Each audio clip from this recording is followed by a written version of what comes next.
The weekend arrived, not with sunshine, but with a persistent gray. Rain began to fall Friday afternoon, wrapping Amanda Stanton's world in a misty blanket. Her plans for park visits and sunny walks were washed away, replaced by hours indoors. The world outside her window seemed to shrink. The sky, a low, uniform sheet of cloud. Amanda stood by the window, mug of tea in hand, watching the world surrender to the downpour. The usual neighborhood sounds faded, replaced by the rhythmic drumming of rain. Amanda, always a person of action, felt unnerved by the empty space of a weekend with nothing to do. Restlessness crept in, her mind racing with the urge to be productive. But the rain's gentle rhythm seemed to counsel surrender. With a hesitant breath, she decided to do nothing at all. She let go of control and chose to simply observe. She would watch the rain, listen to her thoughts, and sit with the discomfort of an empty schedule. It was a quiet experiment in just being.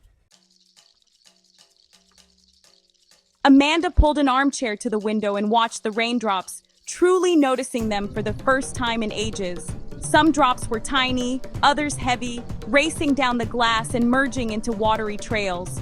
She followed one drop's journey, seeing in it a reflection of her own life. Unexpected turns, moments of hesitation, sudden bursts of speed.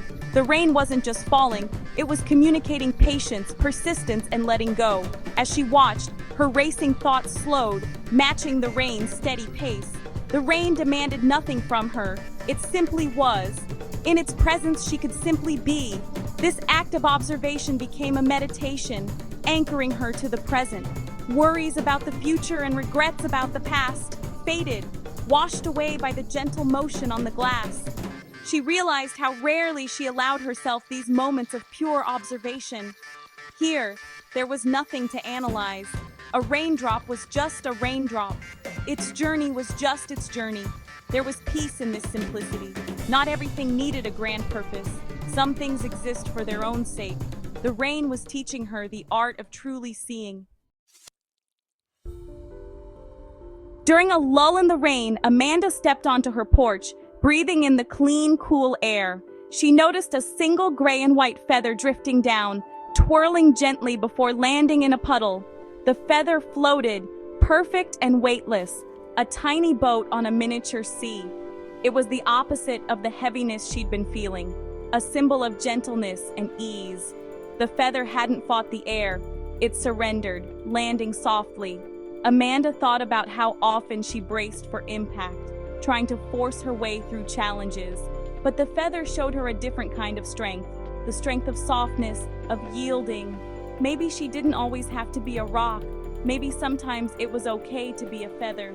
True strength wasn't about never falling, but about landing gracefully. She felt an urge to protect the feather, but knew its beauty was in its impermanence. She didn't need to hold on so tightly to things or moments. She could appreciate them and let them go. The feather was a quiet reminder to be softer with the world and with herself. It was a permission slip to be gentle.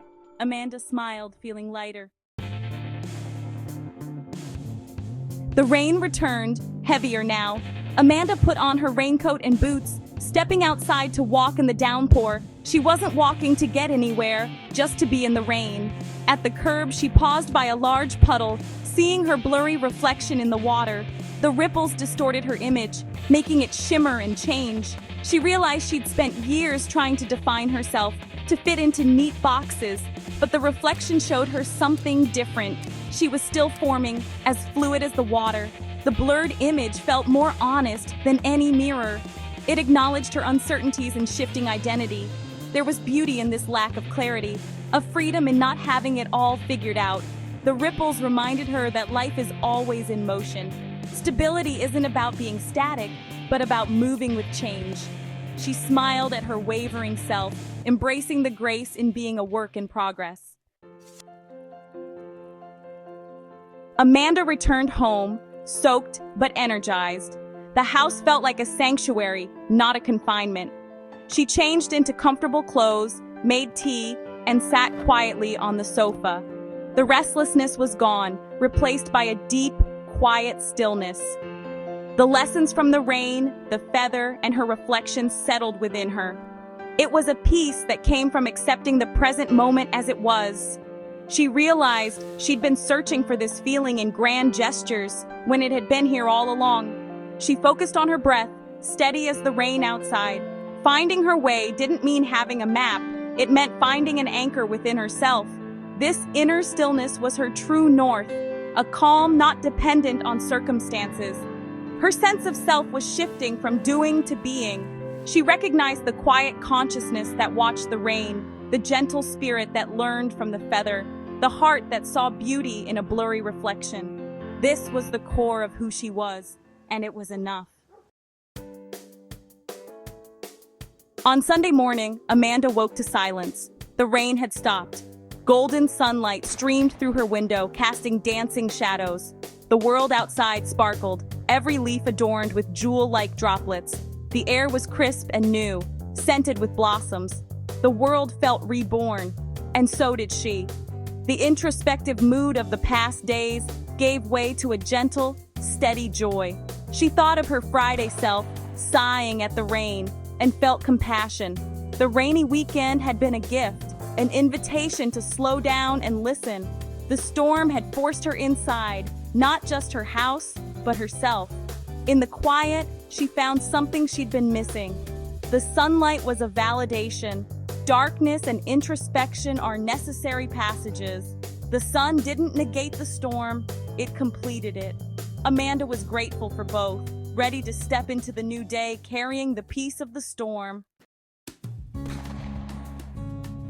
As Amanda prepared for the week, she felt a quiet, reassuring confidence.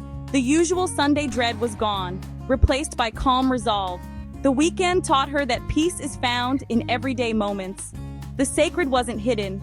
It was present in a raindrop, a feather, a puddle. Her task was to notice it. She promised herself to carry the lessons forward, to find moments to just be. These small, sacred moments were her life. A fulfilling life wasn't about big achievements, but about appreciating daily miracles.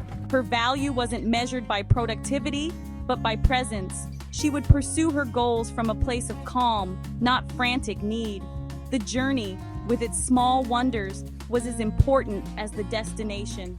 The rainy weekend had been a retreat to her own center. Amanda knew she could always find her way back to this calm, one mindful moment at a time.